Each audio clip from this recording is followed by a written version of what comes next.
What's going on, everybody? Welcome back to the Daily Dose. As always, the Daily Dose is brought to you by the Painted Lines Network. So if you're new to the channel, please hit that subscribe button on the Painted Lines YouTube channel. Turn on notifications. Follow them on Twitter at the Painted Lines. Gant, am I missing anything? Like the video. Trying to give it to me all. I just left it on the table. Damn it. As always, I'm your host, Dylan Davis. To my right, Matt McGinty. You can follow him on Twitter at Matt_McGinty. You can follow me on Twitter at DylanJD98. On today's show, we have Jason Blevins coming on around 4:30 live at the Wells Fargo Center to talk Sixers Celtics. What's been going on since Saturday night's game in Memphis. And right now we have Ariel Melendez from the Broad Street Buzz joining us to talk about the Flyers. Ariel, what's going on? Good. Thanks for having me. How's it going? So first question for you is, looks like you have a hell of a cover photo on Twitter. So can you explain a little bit what's going on there? Oh God, I don't even remember what my. It looks like a little Braden Shen. Oh yeah. Well, I was a big Braden Shen fan when he was with the Flyers, and I kind of followed him over to St. Louis, and then became a pretty big St. Louis fan too. Still a big Flyers fan. They're still number one on the list for me, but kind of followed him over to St. Louis, and that's kind of where that goes. Awesome.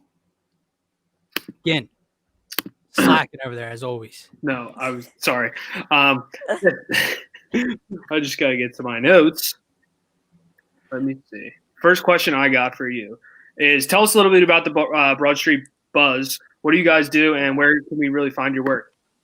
Well, I've been with them for about a year now. I started back last January as I actually came on as just a writer.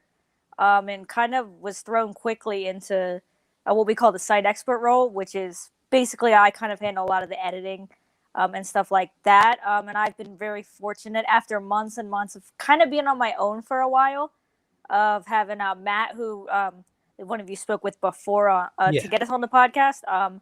He's been a really big help. And since the season started, we have actually brought on a lot more people into the fold. So kind of getting to see their work and their opinions and whatnot about the Flyers and how they feel. It's been pretty good the last couple weeks, actually. We've been really able to get a lot of content out about the Flyers. And you can always find us Broad Street Buzz on Twitter, Broad Street Buzz Facebook, Broad Street Buzz on Fansided. And I'm just really excited to get this season going and kind of get this content out and really kind of make a mark this season. Yeah, well, we appreciate you taking your time to come on. So let's talk a little bit about the Philadelphia Flyers. One positive, I guess, for COVID from a fan standpoint is the quick turnaround from end of playoffs to regular season, especially after a heartbreaking Game 7 loss to the Islanders. We're only 4 games in, and after a 3-0 win last night over Buffalo, the Flyers sit at 3-1, first place in the East. What are your early season thoughts on this Philadelphia Flyers team? Well, they definitely have a lot more depth this season, especially getting back Patrick and Lindblom. It's really kind of solidified the lineup, especially when you're able to move guys down, like moving Drew to the second line and even having Voracek on the third line. It really adds a lot of depth to this team. I think there's still a little concern about some of what this team has done because, they do have such a good record so far, but the defense has kind of been a little suspect through the first couple games. I'm optimistic about what I'm seeing most of the time. There's still a little bit of that last season team, or even seasons before Vigneault was here, where they get a little sloppy. They kind of sit on their heels a little bit and try to hold a lead. But I think I'm more optimistic about what I'm seeing than anything else. Yeah, completely agree with you. But, getting to the sloppy play and the optimism, my next question for you is, I'm pretty sure they've been outshot in every game so far this season. Oh, yeah. And last night's vibe, even though Moose got the shutout against Buffalo and he's unreal against the Buffalo Sabres in his career, it kind of felt like the Flyers were outworked a little bit in last night's win. Do you think that, do you look at this as like a good thing? Like, hey, we're 3-1 and we've been outplayed, we've been outshot in every game, and just wait till we get to playing our style of hockey? Or is this a worry for you, a concern for you going forward of the style of play right now? I think it's a little bit different with having such a shortened season. I think in a normal 82 game season, it's like, all right, they're just getting off to a little slow start. They're still winning games, but there's still some things to clean up. In a shortened season, you kind of have to be like, well, we're getting the results, we're getting the wins, especially when you're playing such a condensed schedule against the same opponents almost every night. There is some cause for concern that they're getting outshot and they're kind of getting outworked. And it's kind of funny because we actually do have a writer kind of diving into that all season about, Corsi and all that. And if it matters, basically, if I want to put it simply, I think it's a slight cause for concern just because that's not a good way to sustain play. But if they're going to win games, you kind of have to take the good with the bad. Absolutely. Yeah, so Sean Couturier is obviously going to miss time, and then his replacement as a top-line center may also miss some time. What line adjustments do you expect to see? Well, I kind of like what they did in just letting Frost go right into Couturier's spot. Obviously, with him down, that kind of throws a wedge into things. I'm actually going to go the other way. What I hope they don't change is the line with Konechny, Lindblom, and Patrick. I really liked what I saw from them last game, and they obviously have a lot of fun playing together.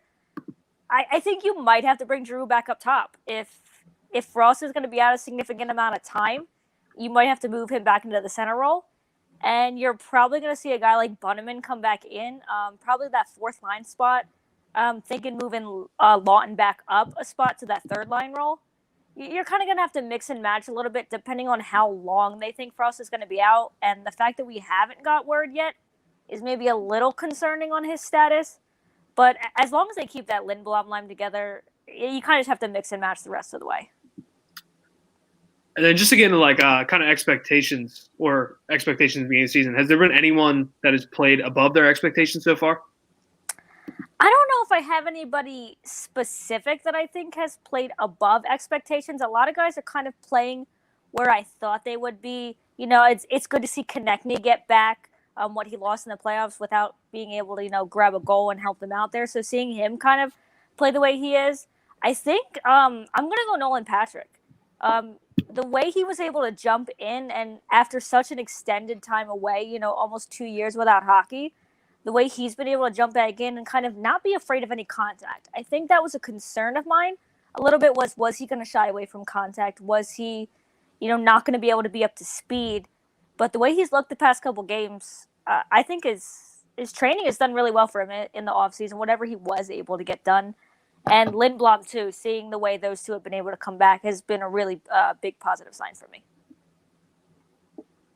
Has there been anyone that, is not playing up to your expectations of what you thought through the first 4 games?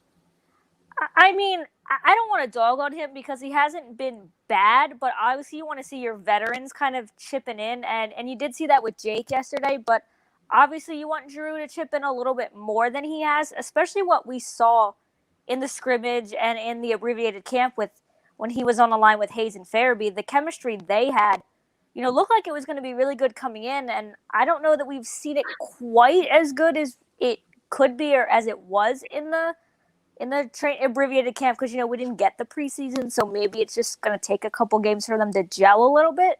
But you obviously want to see more out of him, especially, I'm not going to say he's old, obviously. He's getting up there in age. But, just chipping in a little bit, I think I expected just a little bit more. But it is still early on, especially without, a preseason or anything.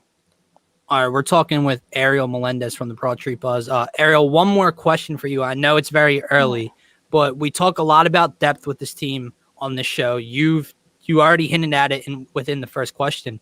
As currently constructed, what is this team ceiling in your opinion? It felt like they were kind of close in the bubble and they were the hottest team in the NHL last year, but obviously the youth and lack of experience in playoffs caught up to them. What's this team ceiling this season for you? I mean, you're kind of right. That inexperience and that youth kind of, I think, came to the forefront, especially in the playoffs. I think this team is still a pretty big contender, especially getting back some depth depth pieces, like I said, in Lindblom and Patrick, that really help solidify this lineup. Obviously, they've got a big test, depending on how long Couturier is out. If Myers is even out for a while, which it looks like he might be, with kind of the moves they've been making recently, and with Frost. I know we didn't really know too much about Frost and what he was going to be able to bring to this team, but I think as constructed, if everyone was healthy, I think this team is still a pretty big contender in this new division, and I still kind of expect them to finish. I know you said it's early. I'm thinking a top 3 finish in this division isn't completely out of the question if they're able to kind of clean up the little sloppy play and the defense. I think it could be a top 3 finish. Yeah, this team is deep. This team is young, and this team is really, really talented, backed by Carter Hart. But we can't look too far ahead. So one last question for you. They have a back-to-back starting tomorrow in Boston versus the Bruins, I believe, tomorrow and Friday. Just what are your thoughts today on can they take both from the Bruins, split with the Bruins? What are you thinking? Boston is always a tough test. We kind of saw them do very well against Boston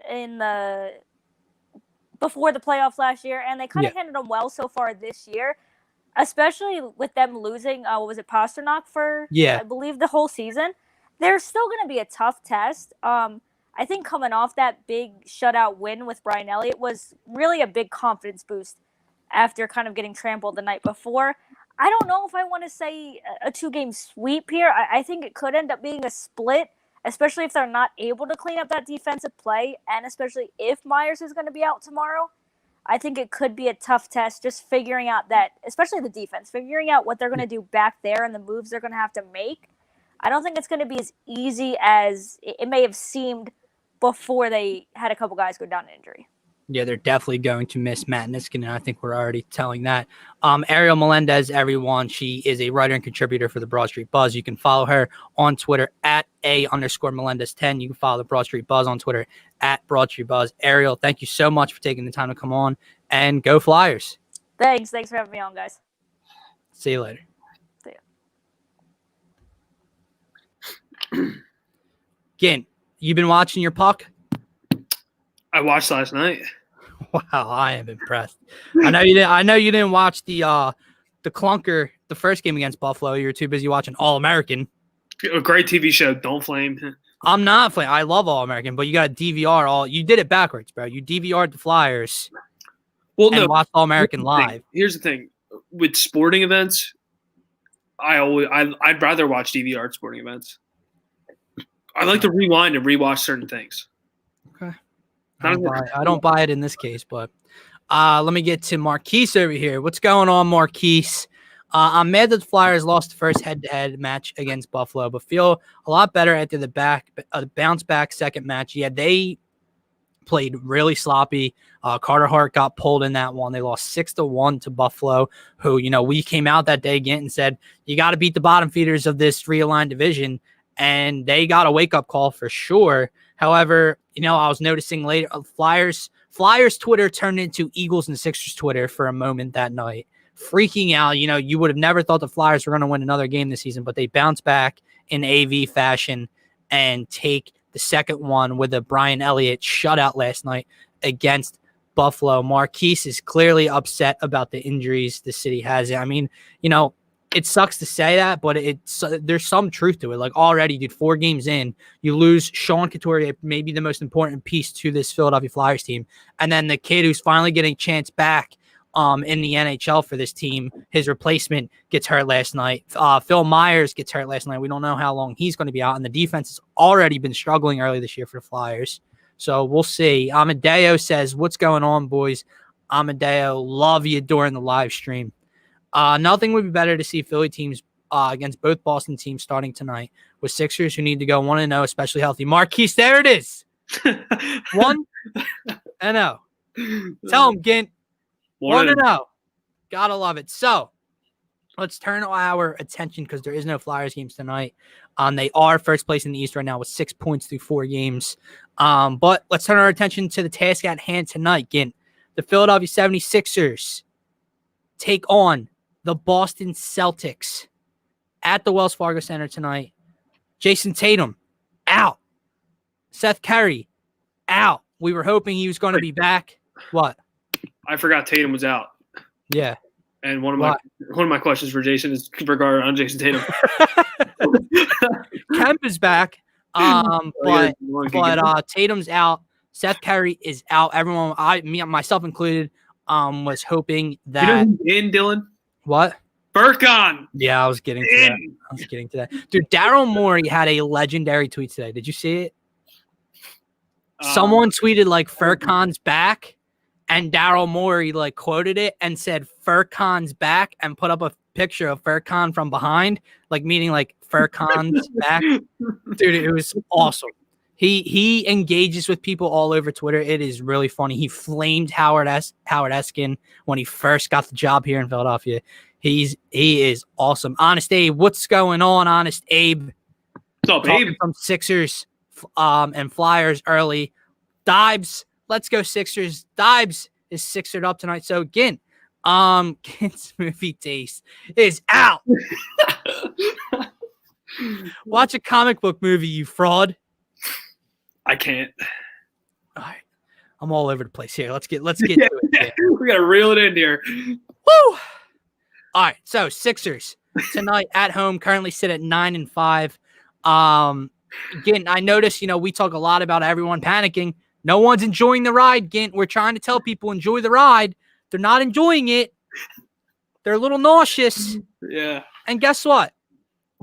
You know what a win does tonight for the 76ers? Makes them 10-5. Makes them first place in the East. Yeah. Oh yes, the Boston's technically in first, right? Yeah, but they fraudulent first place. Yeah. So a win tonight with a Jason Tatum-less Celtic team who did not look too good against the New York Knicks without Jason Tatum. I believe they got beat by what, like 30, 32 against the New York Knicks. Dear God, imagine if that happened to the Sixers. No Embiid and no Simmons and no Tobias. I texted my uncle that immediately. I was like, could you imagine Sixers Twitter? Like, could you just imagine his fan base if they had a loss to the Knicks by 30? Because I forgot, again, good teams don't lose to lesser talented teams in the regular season. I forgot that's a thing. But let's look at tonight's matchup. As we said, Tatum out, Curry out, Furkan back. Those are the ins and outs of the game. Mike Scott is still out for the 76ers, but Joel Embiid will be back tonight. Again, I'll throw this to you, and obviously we're going to have Jason Blevins joining us soon from the Wells Fargo Center, and we're going to get these questions to him as well. But, they were supposed to have it back-to-back this weekend with no Joel Embiid on the road, and the OKC game gets canceled Sunday night because of contact tracing after Jonas Valanciunas tested positive, obviously played against him in Memphis on Saturday night. Is this extra time off due to the contact tracing a good thing for this team, do you think? It's a good thing. I think it's a great thing. Yeah, but like for Shake Milton's point and Isaiah Joe and guys that were just shooting the ball really well, I'm not going to say it's a bad thing because everyone can use rest in the NBA, especially in a shortened season where you're playing a lot of games at a time. But, those dudes were flamethrowers in the last couple games, so I'm sure it's almost like icing the kicker in the NFL. So it probably didn't really help them out much. But, rest is never a bad thing. So, no, I think the only reason I agree with you, okay, but the only reason I think it's a great thing is because I don't want to have to play another game. Obviously, it's going to hit us throughout the course of the season, but I don't want to play another game with Joel Embiid off the floor. I'm tired of it. You don't have to play another game down your starting five. Obviously, Seth's not back tonight, but he's one game closer, so that's one less game you had to play, not all together. So yeah, Marquise right here. It's good in part to health, rest, everything like that, load management for Joel.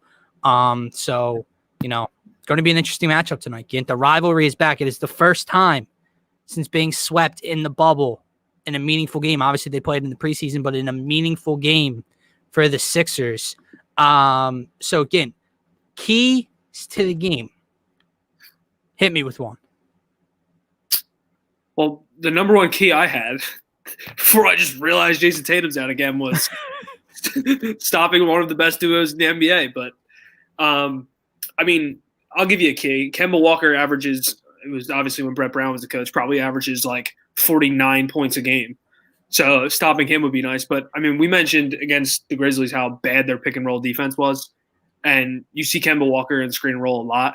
Yep. So you have to defend the screen and roll better against him. He's one of the best off the pick and roll in the entire NBA, so I'll give you that one.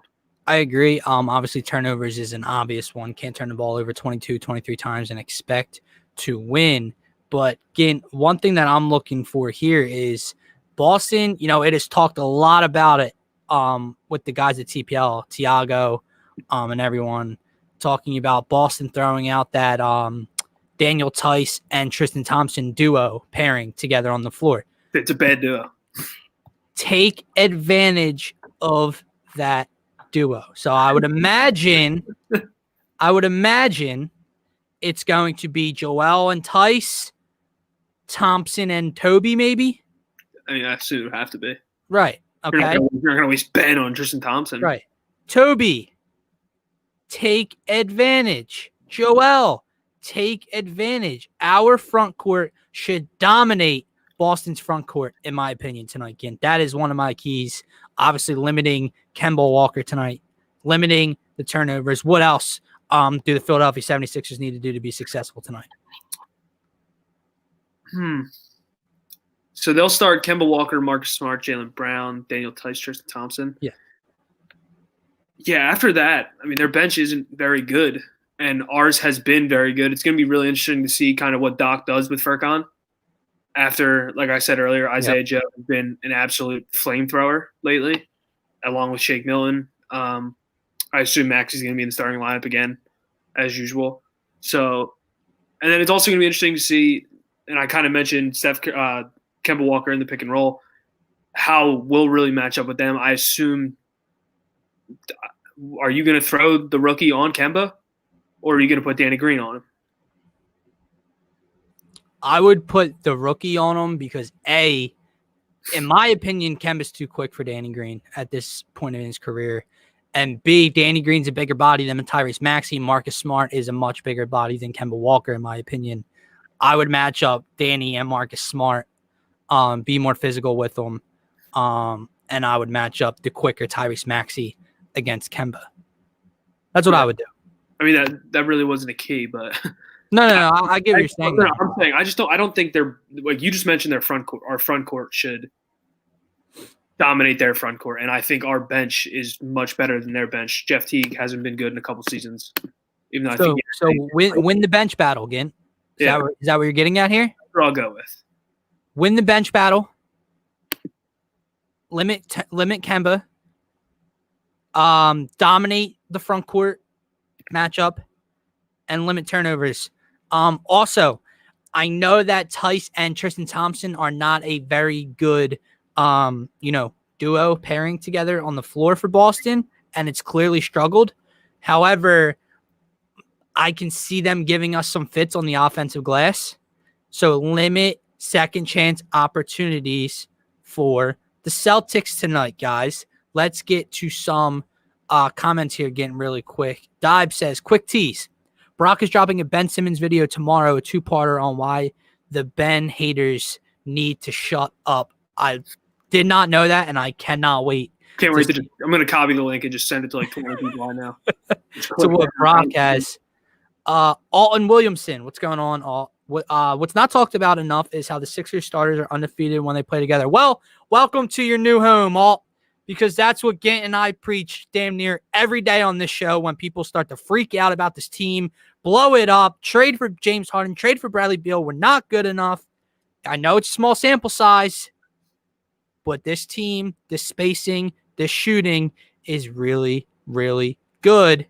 They're undefeated. They're 7-0 when they're all healthy and together with this bench, but people forget about that.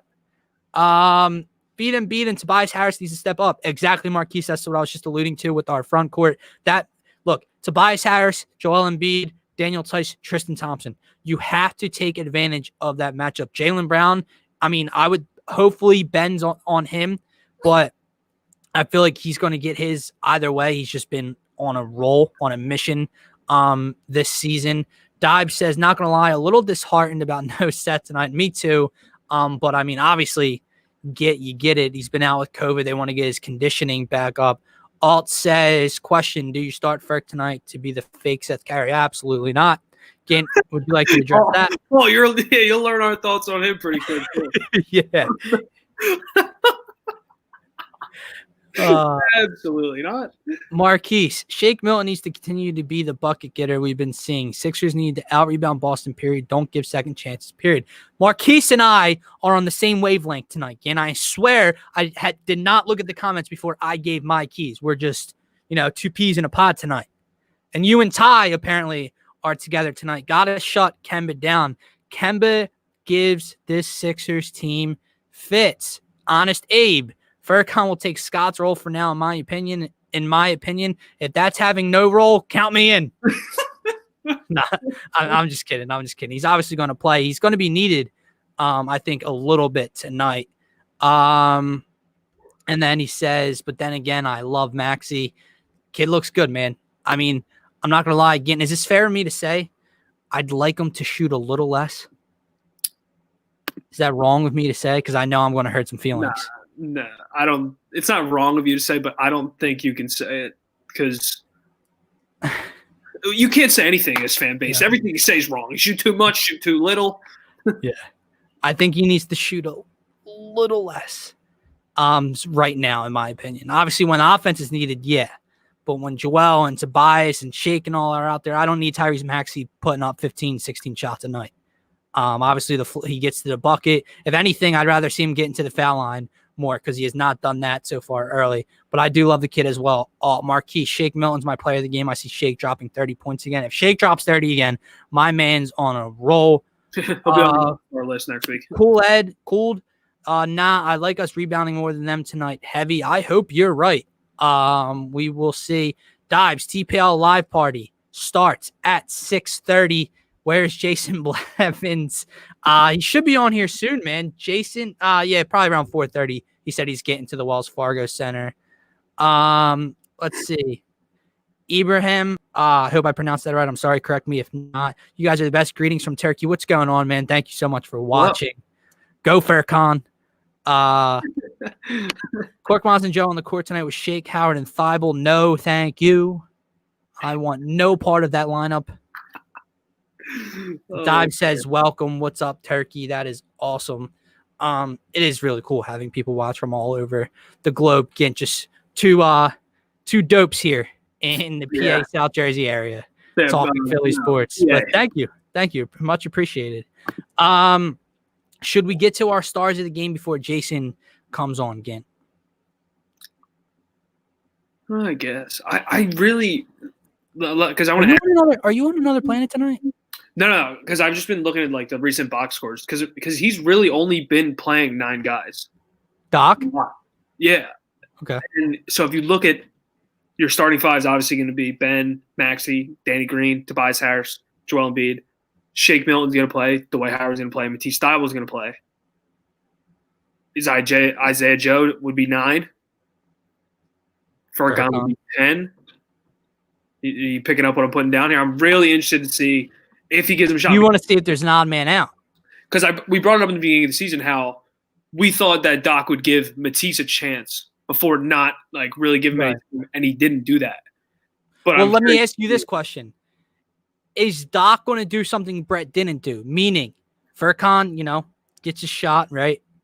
If he's not performing, does Doc plug in Isaiah Joe then?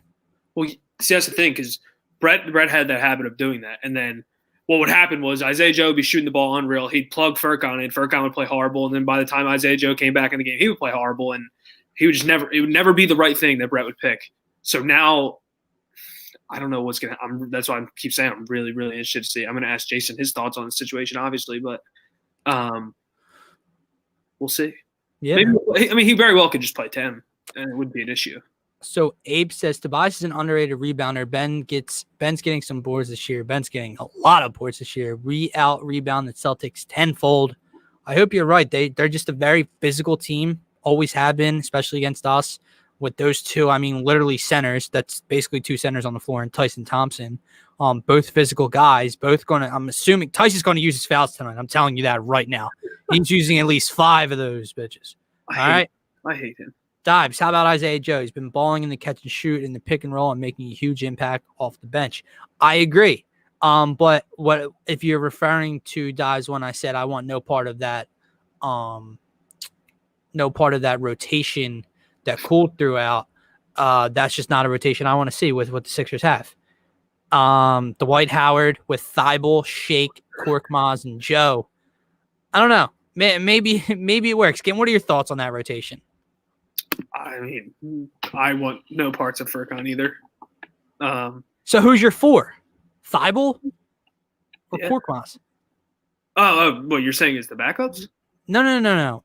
So he's got Howard at the 5 in this lineup. Oh, you're talking about the lineup. What, Shea, Joe, Thibault? Yeah, Korkmaz will be playing power forward. First of all, Dives pointed this earlier out in the comments. Dives commented this earlier. Korkmaz is unplayable against Boston. Yeah. Maybe something's changed, but he is unplayable against those wings and those wing players that Boston has. Obviously, no Jason Tatum, so that takes away one half of the problem. But I just don't see how you're going to go from when Korkmaz was playing. He looked like he had freedom out there. He was playing in the pick and roll, and so I just don't see how he just completely cuts him out of the rotation. Yeah.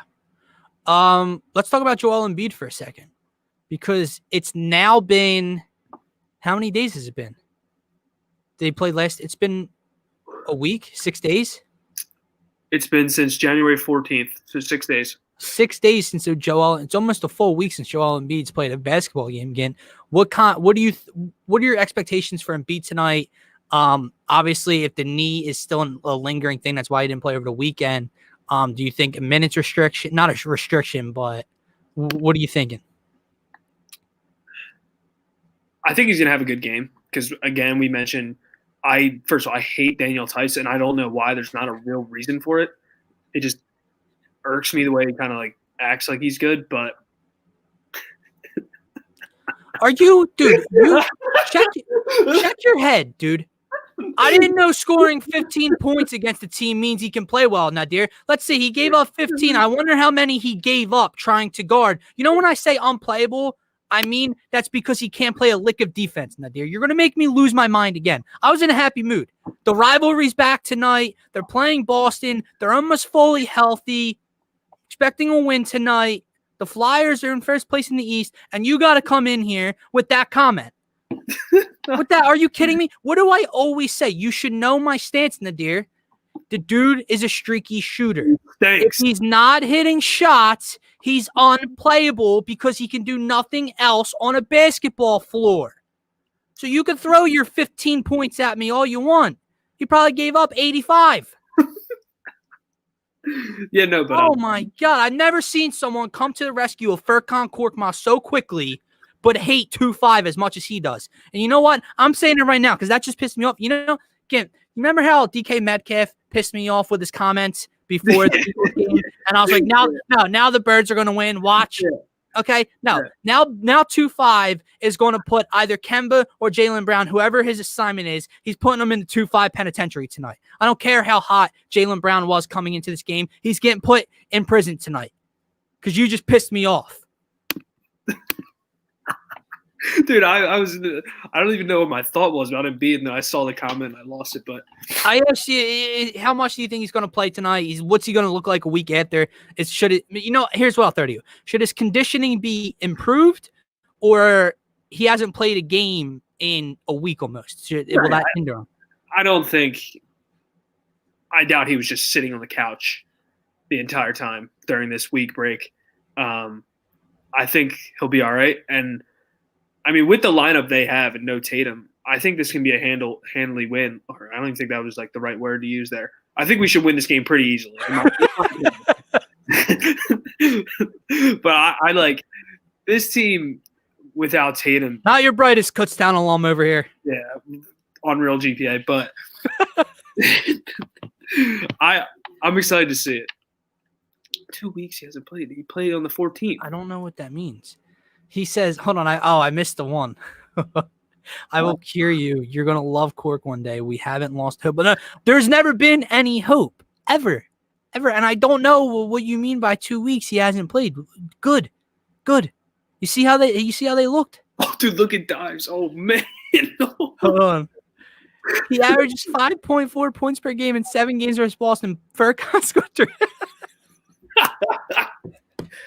Now, dear, you had a comment for that? Oh, dude. Because hold on, I didn't even. Wait, yeah, dude. I should have looked harder at the comment because I just saw the 15 points. Like, whoop-de-doo. Look at this, Gint. He scored 15 points against Boston twice. How many games has he played against Boston, Nadir? Like 2 times? That's supposed to be like, oh shit. Marquise, I expect a monster because we're playing Boston, the most hated rivalry, and beat 38-13, 5-3, 6 blocks. Marquise, I love the energy, dude. Marquise. I love it. That would be. And Embiid going to show why he's MVP. I hope so, man, because here's the thing. I mean, he dominated against Boston in the postseason. Obviously, wasn't enough with his supporting cast, and Shake wasn't what he was now, and so on and so forth with this roster and coaching staff and all. But, yeah, I feel like this is a game nationally broadcasted on ESPN. I wish it was on TNT because I'd love to hear those two bigs talk about him at halftime and before the game. Quick, I have to cut in just because you brought up national game. Yo, Chris Webber should be literally fired. He is the worst. Dude, he's so bad. Look, you had no argument, dude. You had no argument. He shot 2 air balls worth $170 million. What's up, Dibes? What does that mean, Nadir? What does that mean? This is the same thing I argue with my friends with about Carson and Jalen Hurts. I tried to have a civil conversation after the year about Jalen Hurts' performance. What do my friends do? Go to attacking Carson Wentz. Whoa, I didn't bring up Carson Wentz. I asked you about Jalen Hurts' play. Right back to attacking Carson Wentz. That's what you're doing, Nadir. He asked you about Korkmaz's play, and you got to go to Ben shooting 2 air balls. Mind you, aren't you the same people that you're in that group that Ben needs to shoot? That Ben needs to shoot. Yeah. Not really worried about who's better between Joe and Ferk. I hope both can show off tonight, honestly. No, I mean, well, that's not I can see why he thinks like that's why we're talking about it. I just like to mess with Nadir because Nadir is a Faircom super fan, and I personally don't get it. But hey, man, you do you, Nadir. Yeah, and I don't think it's going to be much of who's better between the two, as who just has the hot hand at the time. I mean, if Ferk can is he referring to Korkmaz's attempts last year? I assume I'd have to look it up. I'm assuming 143 threes last season. I'm assuming he's talking about Faircon Korkmaz's 3-point attempts last year. I know he shot 40+% from 3 last year. Nadir, answer me one simple question. Don't bring up Ben Simmons. Don't bring up anyone else. Answer the question. Outside of shooting from 3, does he do anything else well on the basketball floor? Can he play a lick of defense? Can he facilitate? Can he put the ball on the floor and create his own shot? Can he get to the bucket a lot? Can he do anything else but shoot well from beyond a 3? And he doesn't even do that consistently. He's a streaky 40% shooter from 3. So don't bring up Ben Simmons. Don't bring up anything else. Answer that question for me. And then, we can continue the conversation. Dives, 5 total points in 67 minutes versus Boston in 4 games. Oh, man. Timeout. And 67 minutes in 4 games because he was like the 6th man in Brett's offense. 5 points in 20 minutes in the last 3 games versus Boston in 2018. Look, Ken, he can't. Dude, I didn't ask you about Ben Simmons. I asked you about Furkan Korkmaz. Okay? If you're talking about you get what you pay because of what you pay Furkan, that's fine. That's why I'm questioning 5 total points in 67 minutes. That's why I'm questioning what your love is for him. You get what you pay. So you're admitting he's not a very good player. That's why you pay him less money, and this is what you get from it. Okay, so yeah, out of bounds pretty often too. Alt says, I mean, he does have some gravity to him, but I agree, no defense at all. And Marquis says tonight should be a 15-point type of win. Hey man, I hope so. But right with us we have Jay Blevins. Jason, what's going on, man? What's up, guys? How you doing? I was doing good, Jason. I was. Until and then TPL's dear friend Nadir got in the comments. I love Nadir. Yeah, well, I'm Nadir's clearly his biggest fan here. Yeah. I love the guy. As you know, Nadir is not the biggest 2-5 fan, and he is all aboard the Furcon train tonight. And He's always on the train. Dives is throwing some stats at him right now. So Nadir's got me a little wound up. But how are you? I'm great.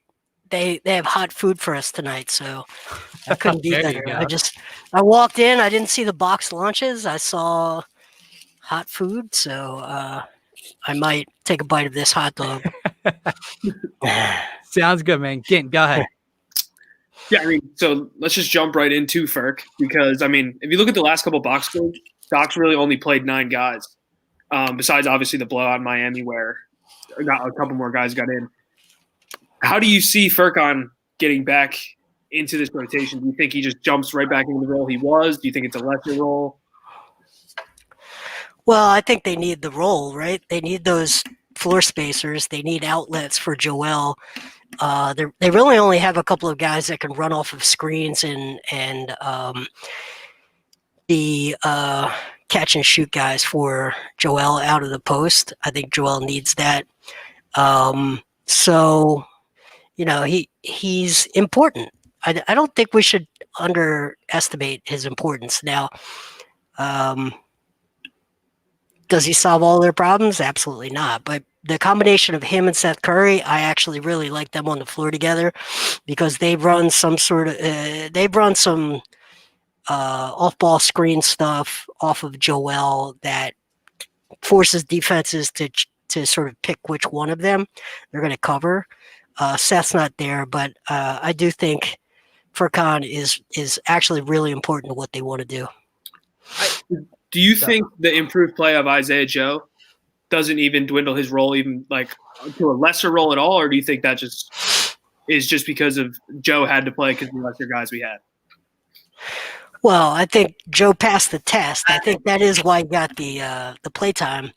But shout out to Serge and Kumas, who asked Furcon yesterday after practice in Turkish. And someone in our comments, we were live yesterday streaming that, someone asked if Serge had asked him about Joe taking his job. And in fact, that is what Serge, who covers the Philadelphia Union for us, that is what he asked him. And I think Joe passed the test, but I do think that they're similar players with similar challenges and progression timeline. So I think those guys have the similar role on the team. I'm not laughing at you, Jason. I'm looking at Nadir. Yeah. He gets under my skin in a way no one has ever been able to. Jason, let me ask you about Joel Embiid. Because it's been almost a full week since he's played in a game for the Sixers.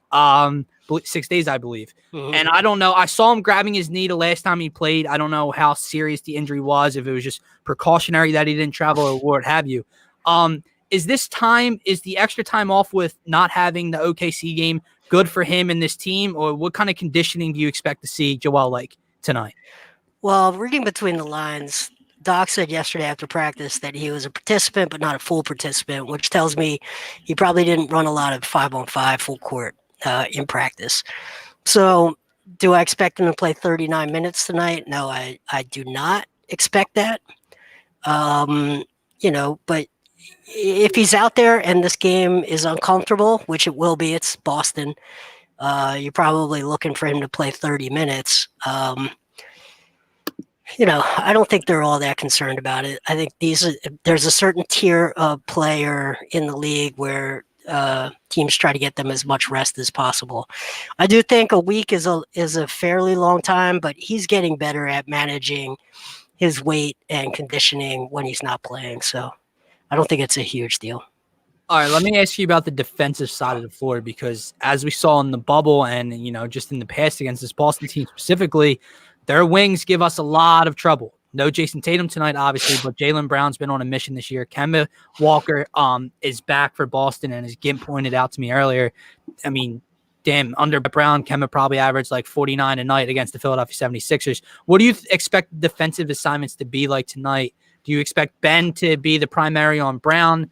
And Gint had also wondered, would you put Maxey on Kemba and Danny Green on Marcus Smart, or would you flip those? Well, I mean, I think Marcus Smart's too strong for Maxey, period. I think that, Kemba getting downhill on Maxey off of a screen is probably something they should be concerned about. But playing Ben on the back line, he can clean up a lot of that stuff before it becomes a foul on your big man. So, I don't know. Their offense doesn't concern me. What concerns me is the Boston's ability to turn the Sixers over and create transition buckets. And I think that's what you really need to worry about. I'm not so much worried about who guards who in half court against Boston. I don't think they're, I don't think they're going to outscore you 135 to 129, which now that I've said it will be my prediction for tonight's score, since Dibes always asks me pregame. Go ahead, Gint. Yeah. Now let's get into this. This is the Twitter section of the Philadelphia 76ers, and basically it's predicated around Ben. And the only thing you really hear anymore is, oh, well, this is what's going to stop them from being anything in the playoffs. Another second-round exit coming.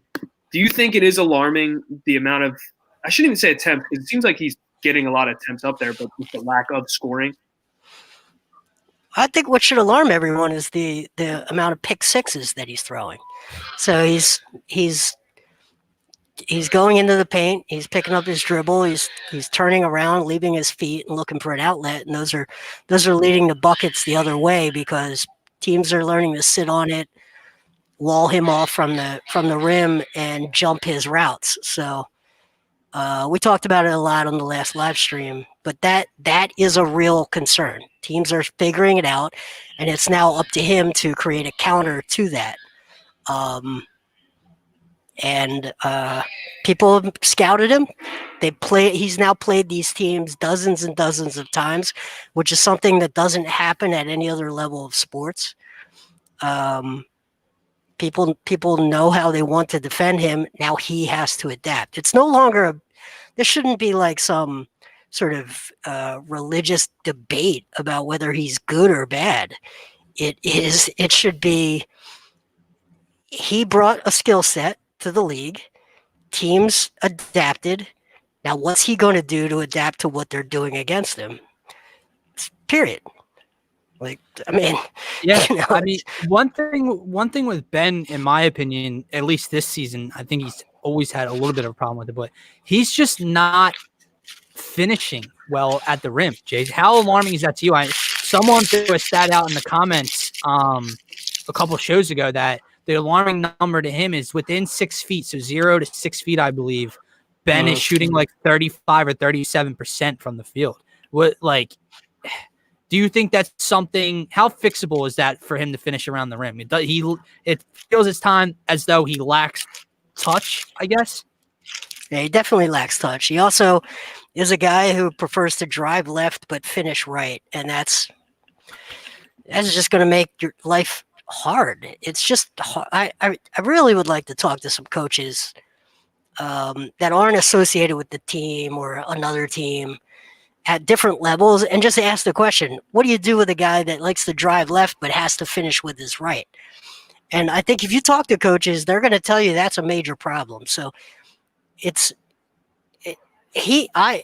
the last 3 games, you've seen him get to the rim where he could have had an easy left-handed lay-in, but contort his body to finish with his right hand. He's just making life more difficult on himself. Or he had a couple of nice reverse finishes that didn't need to be reverses. If he could finish with his left hand, it didn't need to go under the basket and be a reverse.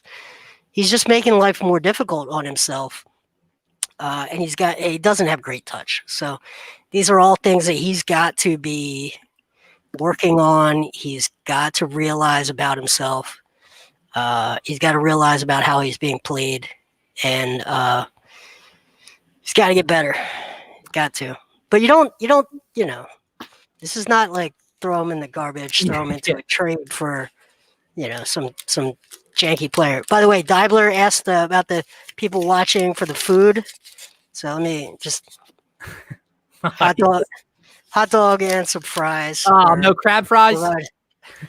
I don't think I don't know. They've got something on them, but it looks like it might just be salt and pepper. So no crab fries.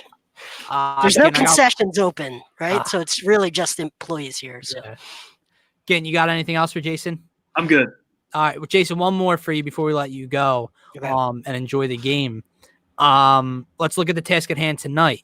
The last time we saw the Sixers team play, they turned the ball over, 22, 23 times against Memphis. Never going to win a ball game that way. Doc is always that's like the second or third game they've had like that this year, and Doc has, been very critical after the game about it, saying you're just not going to win playing that style of basketball. What kind of effort do you think do you think we're going to see from the Sixers tonight? And just final prediction. I don't predict game results. Not until like midway through the first quarter. I start to get a feel for it. The Celtics are going to try to double Embiid, bait them into lazy passes, cross court, turn them over, and run out for easy buckets. So that's the first thing I would look for. If you see them lazily passing around and turning the ball over on cross court passes, then you've got a big problem. But I think the emergence of Shake Milton as a dependable ball handler who can get into the teeth of the defense can fix a lot of that stuff. So those are the things I would look at. Okay. And real quick, so Seth, not on the injury report, but trying to get his conditioning back up. Should we see him Friday?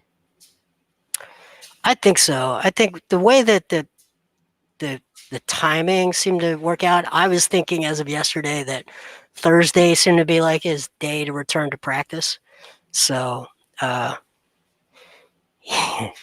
looking at some of the comments. Yeah, I got to look at the shot chart, Mark.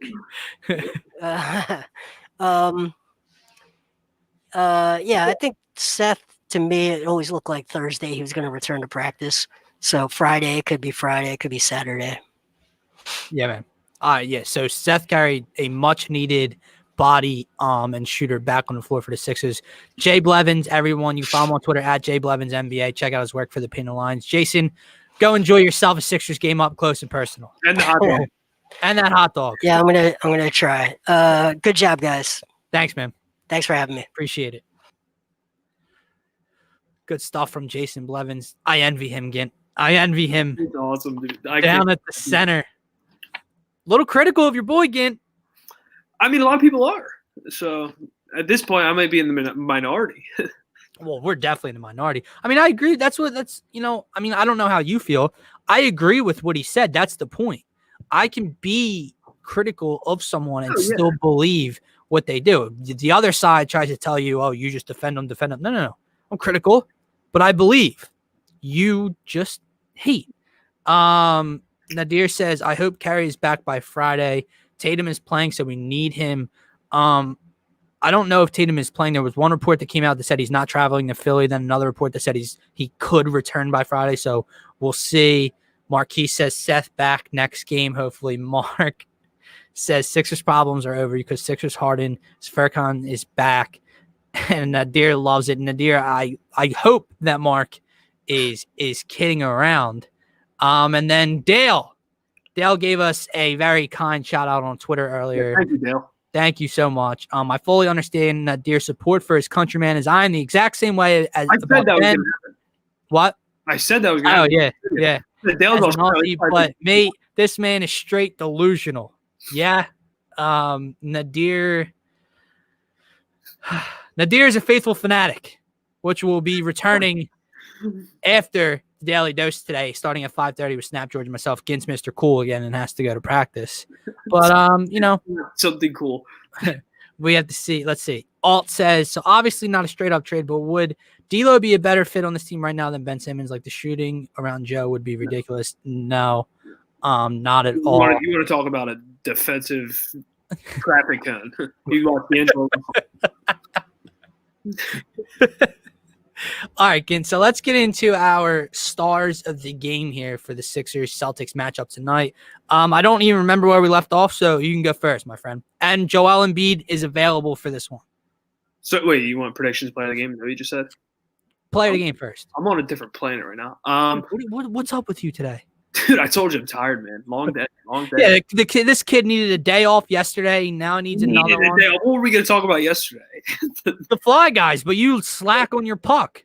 All American was on, dude. Nah, I'm going with Tobias Harris. Wow. Over 25. I mean, dude, we said it best. Tristan Thompson? Come on, man. No. 25 points for over 25 and a win for we'll get into the prediction, but I like it, man. Obviously, look, part of me with Joel being available for this one obviously wants to take him, especially because I think for us to beat Boston, Tatum or no Tatum, they're still a really good team. And I like Jason said, turning us over. Brad Stevens, he loves to play the Sixers, and they always play us tough regardless. So Joel's going to have to be Joel tonight and dominate. However, I'm going to go with Shake, the guy that Alton and Nadir are mentioning here, because like you mentioned earlier, again, Boston's bench isn't up to par with the Sixers bench right now. It's just not. And Shake is going to be the leader of this bench, the bucket getter, the everything. With Maxey starting, Shake is probably, running that second unit. So he's going to have the ball in his hands a lot. He's going to have to provide some much needed offense off the bench against a lesser Boston Celtic bench. Yeah. I'm excited to see Shake again. Shake's becoming one. I mean, me and you were very critical in the beginning of the year because a lot of the fans were giving him a pedestal that he just didn't really earn yet. And he's earning that more. Right. Let's get to this because Honest Abe Link is one of my favorite viewers and commenters here. He brings up a great point. I didn't even think about it, to be honest with you. I want Doc to be the guy that changes this Boston owns Philly narrative. New chapter, boys. What was the criticism on Brett? Now there was a lot, right? Some fair, some not fair against Brett Brown. But Brett never adjusted. Ever. In game, throughout a series, he never adjusted any part of his plan. Doc, this coaching staff, Cassell, everyone, do you agree with this? Not that you agree with this. Obviously, we agree with it, that we want it to happen. Do you think this is something that can happen? Former Boston Celtics coach Doc Rivers. I mean, I'd like to say yes, but say it with your chest. I want to say yes, I do, because I have the utmost faith in Ben. The roster is constructed really well, but I mean, they have two guys that I know are going to be on their roster for a long time, as opposed to us, where you heard murmurs of the first possible player you could trade for Ben was already going to happen. So, but no, yeah, I think we can. I think we match up well with this team right now, and I think we will for a while with Embiid, because I mean, their two cornerstones right now are wing players. We have one of the best wing defenders in the NBA. So I want to say yes, especially with Daryl Morey for years to come. I mean, I think he's just a wizard and will make a roster that can be competitive for a long time. So yeah, I want to say yes, but Boston's going to also be very good for a while, I think, with these two.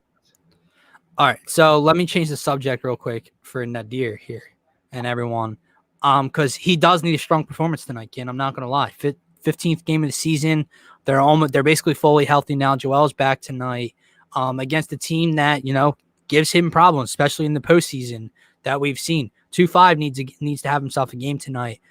So I already kind of, messed around with Nadir about Furkan. Some being serious, some not. Go ahead. I just want to come in and say, have a game, Ben go score 27 points. No. It's get 17, 10, 11. Like, right. I think when you say, the viewer's standpoint is, if you say Ben needs to have a game, he needs 25 points. No. Because I know what a Ben Simmons game is. I want Ben to average 18 to 20. That's 18, 19 points. He's a career 16, 17, like 16.8 a game scorer. It's not too much to ask for another bucket from him. especially with the way he was getting to the line early in the season. So if Ben can give you 18, 19, 10, 11, 9, 10, 11 boards, 7 to 10 assists, that's a Ben game. Locking up Jaylen Brown on the defensive side of the ball. That's what I'm talking about. No, I'm not asking Ben to come out and drop 32 on the Boston Celtics. It's not going to happen. What I do, but there's, I guess, levels to what I mean by that again. So obviously the stat line tells one story, but the eyes tell another story. When I say a game, okay, yeah, he might only get 15, 16, 17. That's fine with me if he's getting everyone involved. Is he running if they come away with a win, is he facilitating and running the offense and running the team as the quarterback of the team? Is he being aggressive and attacking the rim? And how efficient is he, especially within 5-6 feet around the bucket, as I just talked to Jason Blevins about, because he does lack touch. And his game, everyone talks about the outside shot. I talk about the mid-range shot more than the three-point shot. However, if he would just finish better around the rim, he'd be that 16, 17, 18-point game scorer already this season. There's been one game he was like 3 of 11, 3 of 8, 3 of 9. We only had one basket. Like, if he would just be more efficient, there's levels to his game. Is he aggressive? Is he running the offense as the quarterback? And is he finishing well around the rim? And that's what I look for from Ben Simmons. I don't need the outside shots. I don't need 25 points. Those are the things I looked for. All right. But before we wrap up, let me get to some comments here. We match up regular season so far, but not postseason. That's very true. So, but under a new regime, you just got to go by what you can see tonight. Right now, I don't even care how many Ben scores. Just stop turning that rock over. Very true, Abe. Honest Abe only speaks the truth. Gint, didn't you know that? Yeah. Mark as well. Simmons needs to cut the turnovers to less than 5. I agree. Not a big ask, is it? Especially against this team that's going to try to turn you over. Going to skip over that one. Postseason is when it really counts. I agree, but, 1-0, right, Marquise? I'm not worried about the postseason. If Ben scores 20 or more tonight, will Gint join me on a Christopher Nolan Batman trilogy watch party? I don't even. Is it bad that I don't even know who Christopher Nolan is?